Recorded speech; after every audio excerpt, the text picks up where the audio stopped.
Good evening, everybody. Hello. We are just going to wait here with me talking as we allow everyone who wants to join the stream ahead of this delicious Glenturret tasting. Hopefully, you all have your whiskey mead pouches at the ready. A glass as well, perhaps. Not essential, but advisable. Perhaps a little bit of water you might want to drop in there as we go through the tasting. Now remember, everyone that's waiting now, if you have any questions, then by all means pop them in the comments box, and we will try our best to answer them in due course. Tonight, I am joined by Jamie Morrison, who is the Global Ambassador for Glenturret Whiskey, and I'm going to bring him on in a second. We will talk our way through the distillery, a few facts and bits of information about the distillery, its history, maybe some production information, a little bit about what's going on with past releases and future or present releases and future releases. And then, of course, we'll get around to the usual tasting. So without further ado, I will bring in Jamie now. Hey, Jamie, how you doing? Hi, Tristan. How you doing? I'm good, thank you. Good to have you on board. Thanks for taking the time out of what I'm sure would be a very busy evening circulating around the bars and restaurants and pubs of Glasgow. Absolutely. It's one of the good things about lockdown. One of the only good things is that we don't tend to struggle to pin down global brand ambassadors for a tasting. Yes, I would. There's a caveat to my job role at the moment. It's global, but not so much this year. I would say. Yeah, I know. Everyone's like British Airways Gold Card is quickly expiring, isn't it? In the face of this no travel. Those precious air miles. Well, listen, thanks so much for coming on. We've got 52 people watching the live stream at the moment, which means that you're popular. Fantastic. So I suggest we get on with this tasting, otherwise they tend to start leaving with the sound of my sort of droning voice. I wanted to ask you a little bit about the distillery and if maybe like the sort of elevator pitch about what makes Glenturret tick and why it's interesting and why it's a good selection for whiskey mead this month. Okay, so the Glenturret Distillery, if you're not aware already, is Scotland's oldest working distillery since 1763. And what we're all about at Glenturret is honouring tradition and maintaining traditional methods of distillation, making small batches of handmade whisky, very traditional way. So we do everything manually. There's no witchcraft and wizardry involved, if you like, in the production. There's 6 on the production team, and we produce about 200,000 litres or so of alcohol per year. So in the grand scale of things, Tristan, that's like a piece of plankton in the Pacific, really. It's a very, very small amount of whiskey. But what it is it truly is handcrafted, and we're very passionate about that. So for us, it's about bringing that to the world, and hopefully the audience will enjoy the dram that we've got tonight. I'm certainly enjoying a little taste of it just now. Goes down a treat, this dram. We'll get there in a sec. So talk to me about it's the oldest distillery. So I believe it dates back to around 1763, 1760s at some point. That's 250 years ago, or even more. So what's the sort of basis on that date and what was going on there at the time? Yeah, sure. So 1763. Put that into context, that's 18 years after the Jacobites were defeated at the Battle of Culloden. Just for a bit of history context, it's a long time ago. So in 1763, we have a rental document which pertains to the then known Thuret distillery. A translation basically came from Gaelic under Thread, and then it became Thuret to Turret. So you can see how that sort of came from there. But that 1763 document is monumental for us, because it proves that the distillery was in situ in 1763, and it was in relation to the Murray clan of Auchtertyre. So the Murrays of Auchtertyre were the landowning sort of baronial and well-to-do family of the area at the time. Still a very, very influential family in Scotland, and that rental document says that they were the landowners, and we were not paying rent in 1763. Why, you may ask? Well, we were not paying rent in 1763 because the rental document states that the distillery had laid waste several years prior uncharged. So we can prove that we were there in 1763, which for us is amazing. But what that document also alludes to is if we weren't producing alcohol that year, but we'd laid uncharged for several years prior, then we must have been there several years prior. And that's a part of our history that we're still unraveling and unpicking. And I have to say, it's for a fan of history, it's a fascinating journey to be on, uncovering little bits and pieces all the time, which is amazing. Because at that time, if you put that into some context, what was going on in Scotland around that time, you had lots of laws being passed, lots of acts that either prohibited distillation or allowed it in certain volumes. You had Highland lines being formed. You had local area records becoming replacing parish records. So a lot of the information we have from that time is pretty fragmented. So to be able to definitively say that the Glenturret was in existence in 1763 for us is a pivotal moment, and we're confident going forward that that's the date we'll use on our bottles. But it sounds like it's 1763 minus several years at least, right? Well, we are unpicking a lot of that at the moment, but yeah, I mean, you could assume that if it was laid waste several years prior uncharged, then it was there prior to 1763, but because we have the evidential proof of 1763 as the date, that's the date that we're most comfortable with in moving forward. So that's old though. I mean, you know, to be laid waste suggests that it was already long in the tooth and been operating some time. So I bet you've got a team of historians working pretty hard to try and uncover more information about this, because you know, the further back you can stretch that date, the more sort of incredible the story is, really, to have gone so long. Yeah, so when our new owners came in sorry, excuse me, confused there, in late 2019, they embarked on a huge research project to uncover this wonderful, rich history of Glenturret Distillery.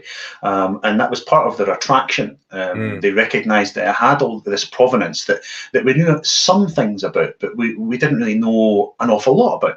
So yes, we did embark on a fairly big research project, which is still ongoing in several respects. So yeah, fascinating history. And when you read some of the archive information that we have, it really does paint a very interesting picture of Glenturret, and it gives you a sense of that when you're at the distillery. It's such a atmospheric building that you know has been through its fair share of ups and downs. I mean, there's been, without sort of tongue and phrase, there's been feasts, famines, and floods, you know, but the Glenturret has prevailed throughout that time. And I have no doubt that, you know, in another 250 years' time, somebody will be sitting, I don't know, beaming into another brand ambassador from the Glenturret talking about the history from now, you know. So it's really interesting. A hologram, yeah, like you Star never know, Wars. maybe. Yeah. Yeah, maybe. Or we'll be beaming into the distillery, and like we'll have smell-o-vision, and we can kind of walk around virtually. Yeah, we can meander around. Yeah. None of us will be hand mashing. Yeah, do a little bit of work with that. None of us will be bothering with reality by that point. If you can spend all day in the Glenturret Distillery, then we'll just be sat there smelling and tasting drams. Well, Tristan, in my line of work, I say to people a lot, when my office is Scotland's oldest working distillery, why would I move office? Why would I do that? That's a fair point.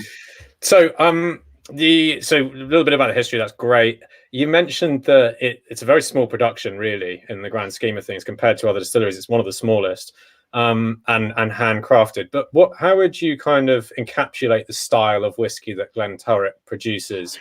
Is there a sort of overarching theme or flavour profile to it, or what would you say?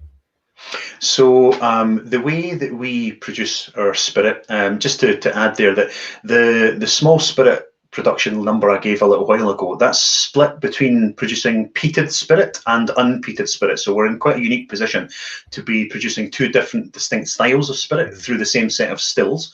But in terms of what characterises Glenturret, I'd probably bring it down to about 2 or 3 things for me. One of them is a real subtlety, and certainly a new make. It's very light and soft, and that continues throughout its various different maturation times and styles, etc. I would say that it's quite fruity. So I always say that when you're in the tun room, the fermentation room at Glenturret, you smell like it's almost like a real Granny Smith kind of green apple, really nice citrus notes.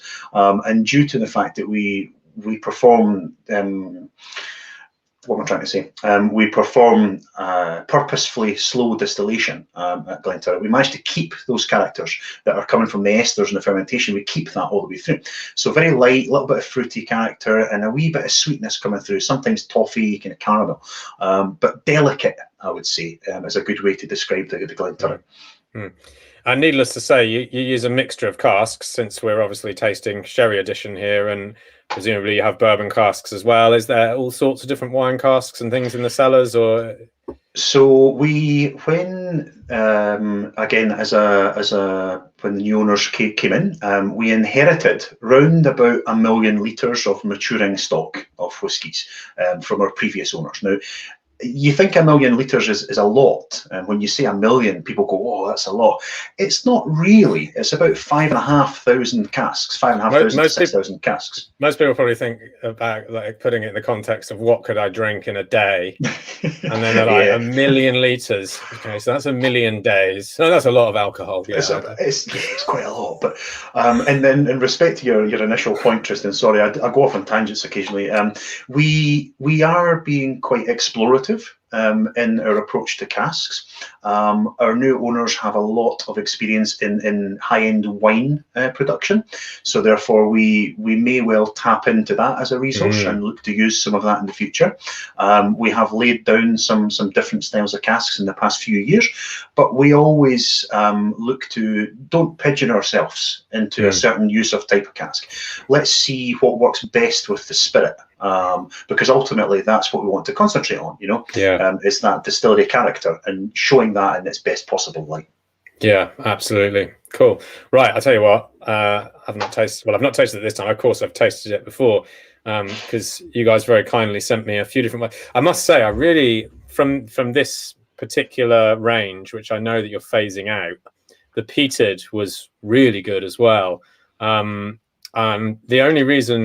The main reason we didn't choose the peated for this month's Whiskey Me is because we knew that we were having other peated whiskies sort of in close proximity. No spoiler alert there, I hope. And so we fancied something sherried, and this is a really good dram as well, I think. So do you want to talk us through it? Yeah, absolutely, no problem at all. So the whiskey that you hopefully have in your glass, or as Tristan said at the beginning, if you want to drink it straight from the pouch, nobody's judging. But the Sherry Cask Edition from Glenturret. So what you're looking at is a whiskey matured exclusively in European oak sherry casks, which in terms of, if you want a definition, a European oak sherry cask is about 10 times the price of a bourbon cask. So it roughly equates to about £1,000 or so for a cask. And this edition in particular offers a sweeter, slightly spicier side to the Glenturret in terms of flavour profile. So it's 43% alcohol by volume. And it's a beautiful sort of golden, almost sort of autumnal colour, I think. It's quite a rich colour, and it is created 100% with unpeated Glenturret spirit. So there's no peat influence in this whiskey. And this one is part of a range that was released in about 2015, 2016. And it was part of our core, or trio, if you like. It was a trio and a core range. So we had the sherry cask, we had the peated edition, like you mentioned there, Tristan, and we had a triple wood as well. So this expression, like everything we do at Glenturret, it's difficult to say one thing is small batch when everything we do is actually quite scarce and small batch. But this one is particularly rare. The limited number of bottles available, and a little nugget of random information. It takes about 23.5 sherry butts to make a batch of this, which is about sort of 50 odd hoggy equivalents. So sherry cask, predominantly Oloroso sherry seasoned casks, so for about 12-18 months down the south of Spain, so giving it a nice sweetness, a bit of spice. But what I would say to you is it shows off the lighter side of sherry. So people hear the word sherry cask and it can either divide a room. Some people go, oh, it's too spicy, it's too rich, it's too warm, and they expect a certain thing from a sherry cask whiskey. So with this one in particular, for me, it shows that softer, sweeter side of sherry rather than the spicier sort of in your face style. So on the nose, straight away, you're picking up that creamy vanilla straight away. It's kind of subtle, it's a bit sweet. You get a little bit of what could be, it's often difficult to decipher, but could it be caramel? It could be toffee. It almost has a smell of that Werther's Original Just when you take it out of the pack, it's subtle, but it's light, quite mild on the nose. In there as well, you're getting fruits. Now, in terms of fruits, it's quite a vague term, but I would say more like an apple. And for me, that rings particularly true with any Glenturret product is apple for me, because when I've been in the distillery years, for past 4, 5, 6 years, I still get that apple in the still house, in the tun room. So apple for me, like a stewed apple, like almost something you'd put in, like making an apple strudel or an apple crumble or something. And yet, slightly sort of green notes coming from the oak, but it's not heavy. It's quite delicate on your nose, and it's very pleasant. You could say there's a little bit of almost dark chocolate or even sort of cacao in there, but it's very, very subtle on your nose. So we'll go in for a taste, if that's okay with you. So, Slanjava to everybody that's joining us just now, to your health, and we'll have a wee taste.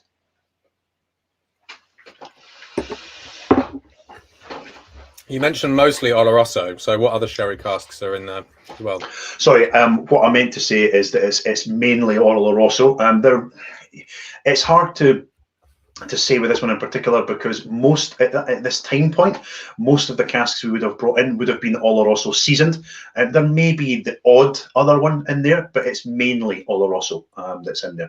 And Oloroso, because it tends to be a bit of a sweeter, drier sherry, it doesn't give you that sort of syrupy feeling on the palate. It's not as viscous as some of the other types of sherry casks. It's a bit more delicate, which works well with our spirit. Now, for me on the palate, I'm picking up a little bit more of the spice now. So particularly things like sort of nutmeg, cinnamon, ginger, your traditional Christmas spices, but it's not Christmas pudding spice. It's a little bit sweeter than that, and it's quite well balanced. It's warming, and it builds. So I'm still picking that up, and I can feel it on the roof of my mouth. It's particularly as well in the sort of lower gum line. I get that real sort of sharp, almost apple. And for me, that works really well. The finish is not too long, but it does stick with you.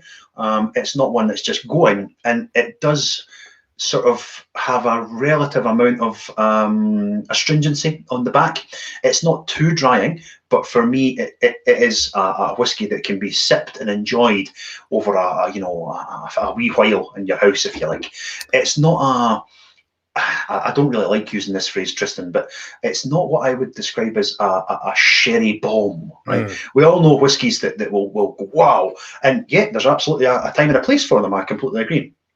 But this sherry cask edition from Glenturret shows the sherry just in a slightly different style. So it's a bit more softer, slightly more delicate, and approachable, I would have said. Yeah, one of the things I've come to realize about sherry cask whiskies is it's sort of counterintuitive in a sense, the sherry impact, because you would think that a full-term sherry cask whiskey would have more sherry influence on it than something that was just finished in a sherry cask for a few months. And yet the opposite is often true.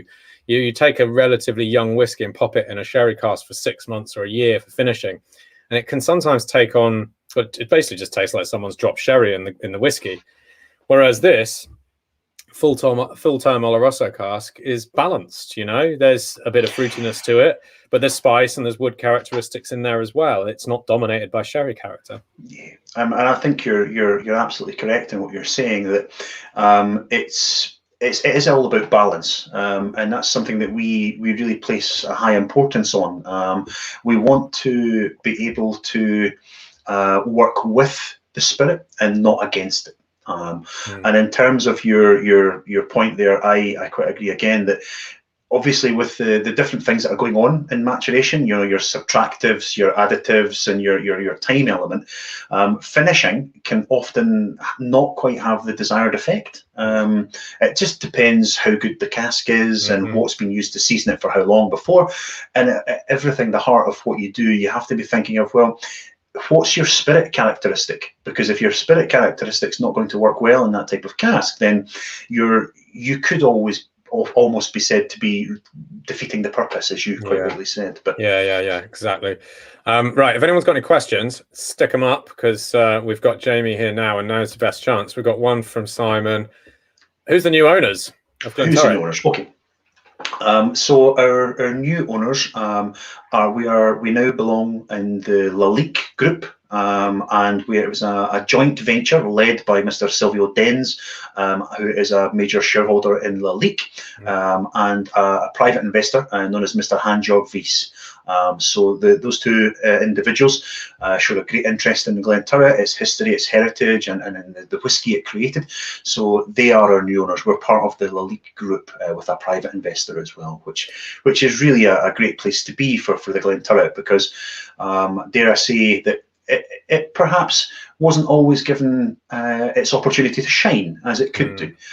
So with some investment that we've had and the sort of brand vision going forward, we really hope that we can put Glenturret out in its best possible form, and people can enjoy the way we're going with it. So yeah, sure. There's a tasting note for you from Anthony.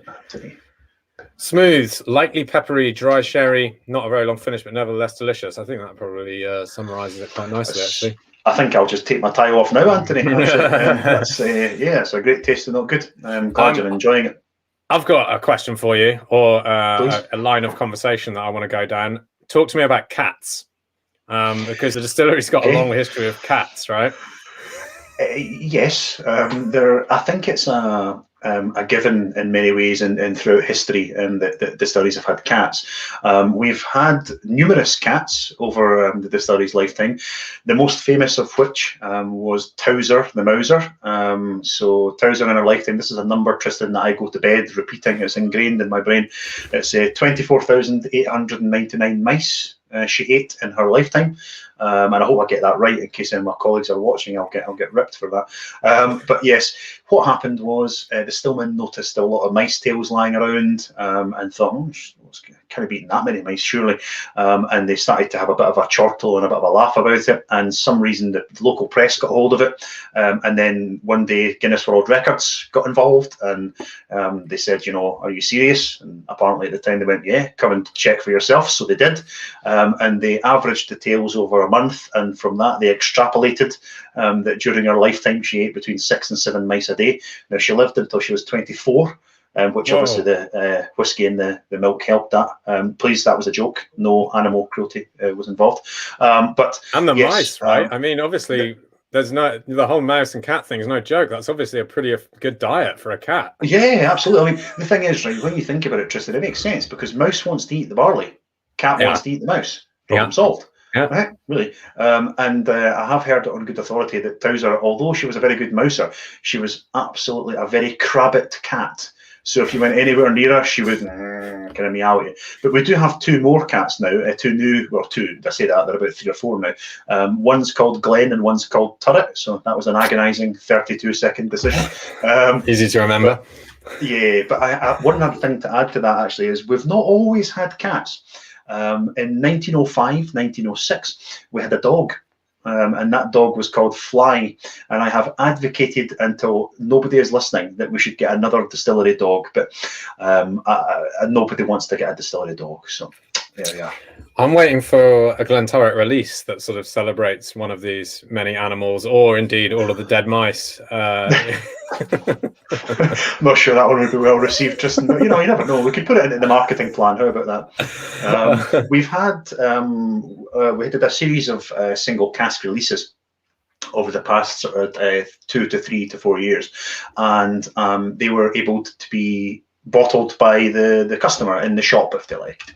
And one of them was called the Glen cask. We had the Turret cask and we had the Towser cask. So you could collect all 3, and they were single casks. So we have done a little homage to the cats, if you like.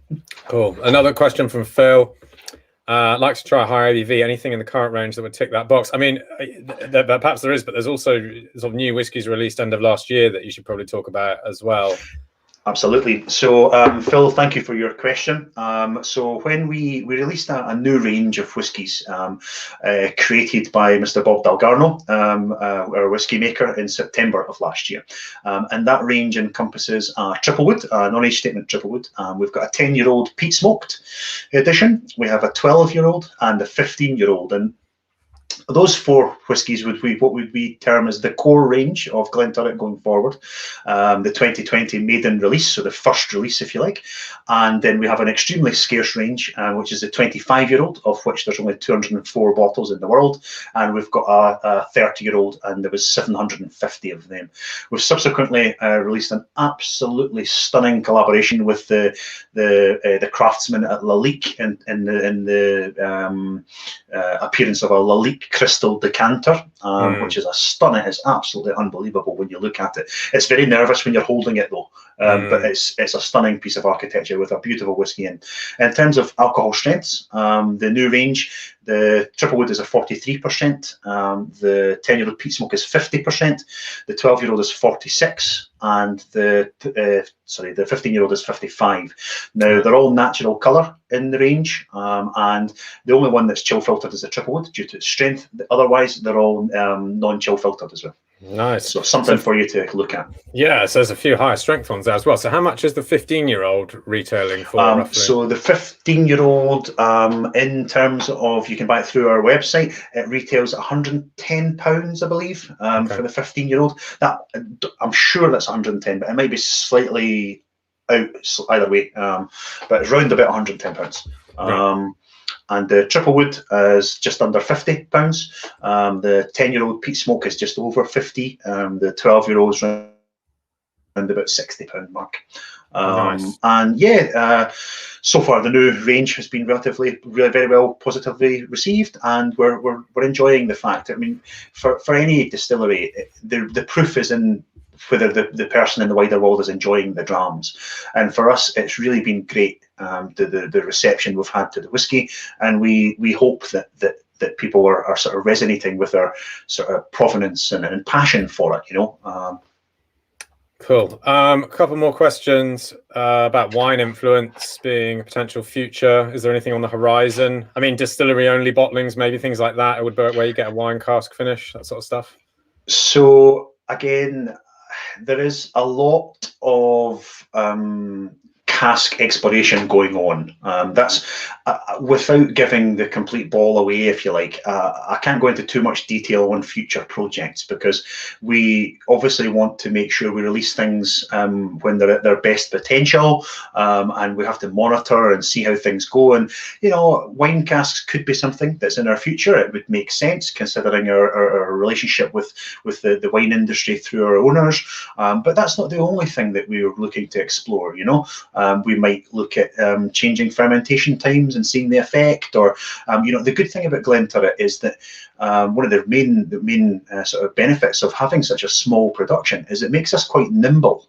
And the ability to change things is quite easy. So, I mean, not easy, but it's easier than it would be in a bigger distillery. For example, we can put as little as 2 tons of malt right through the distillery, and we can segregate that out at the end. So we can segregate that spirit out to analyze how it performs and to look at what different casks we're going to use for it. So there's a lot of things going on at the distillery, and I would suggest that to keep up to date, your best bet is keeping up in touch through our socials, so Facebook and Twitter, Instagram, or we have the Guild of Glenturret, which is our sort of membership, if you like, and you can sign up through the website and you'll be the first to know about any exclusive releases or any news. You may hear from me every now and then if that's something you're interested in as well. So yeah, just keep up to date with us, and you know, you'll see whatever's coming. But I can't unfortunately give too much away right now, but lots of exciting things to come. That's fair enough. Wine yeast would be interesting as well, wouldn't it? Now you've got the leak connection. That could be fun. See what happens there in the fermentation. So yeast is a big thing right now, championed by a few brands, of course, and yeast is going to be something quite interesting to explore. You know, different types and different fermentation times, just you know, even different forms of yeast. You know, so it'll be quite interesting to see how that progresses. And for us, definitely something that we're not shutting any doors at all, Tristan. We're leaving all the doors open and saying, well, hey, do you know what? Let's try that, or let's give that a go and see what happens. And like it would be wrong of anybody to say that if we try something, we know it will work, because a lot of these things we don't. There's a lot of variables involved in the whiskey industry production, so you have to change one or two variables and measure and analyze before you go and change everything. So yeah. One more question, Anthony. What's the average age of this whiskey? Yeah, sure, no problem at all. So the Sherry Cask Edition averages out at about 9 years old. Okay, cool. I'm interested to try the 10-year-old peated. What do you say? That's at 50%, is it? Yeah, so the 10-year-old peat smoked is 50% ABV. It's for me. I'm a peat lover, so it's been for me the one I've sort of connected with probably the most out of the new range, the peated or the peat smoked, and we believe it might challenge a little bit of perception about peat in general. I mean, we all know that when you say peated, people, oh, I don't like peat, or oh, I love peat. So it can sometimes be a barrier to people. So we've called it peat smoked because it truly is smoked rather than peated, and you really get that layers of complexity from the smoke. It's almost like a real sort of dark, heavy sort of coal fire smoke, rather than that strong, more medicinal type of peat that some people are perhaps more used to. So. One thing about it as well, it doesn't dominate. So the peat smoke in the 10-year-old, it's there and it's big and bold, but it works really nicely in conjunction with a little bit of sweetness from some of the sherry casks we used for it, and also that fruity character that Glenturret is sort of signature, if you like. So it works really well, and thankfully it's been well received so far. So. Yeah, well, I can vouch for the previous peated expression for being really good, actually. I've still got a little bit left lying around that I may end up drinking later on tonight. And I tell you what, we should, we'll maybe in next year, we'll pick up again and feature one of the other whiskies on Whiskey Me. Yeah, that would be great. Once we've been through a few more distilleries, because I think you're doing some great stuff there, and I'm really impressed with this month's dram. And I think, judging by the comments, everyone else was as well. So that's good. Good. Cool. Good. So thank you very much for the opportunity, and I hope that everybody, as you say, has enjoyed the dram and picked up a little bit more information about the Glenturret. So thank you for having me. All right, pleasure. Thanks, Jamie, and thank you everyone who tuned in. Thanks for your questions and your tasting notes. You are welcome to continue leaving comments, but I will be off drinking whiskey, and I may check them later with blurry eyes. All right, thanks everyone for joining. Cheers. Good night. Cheers.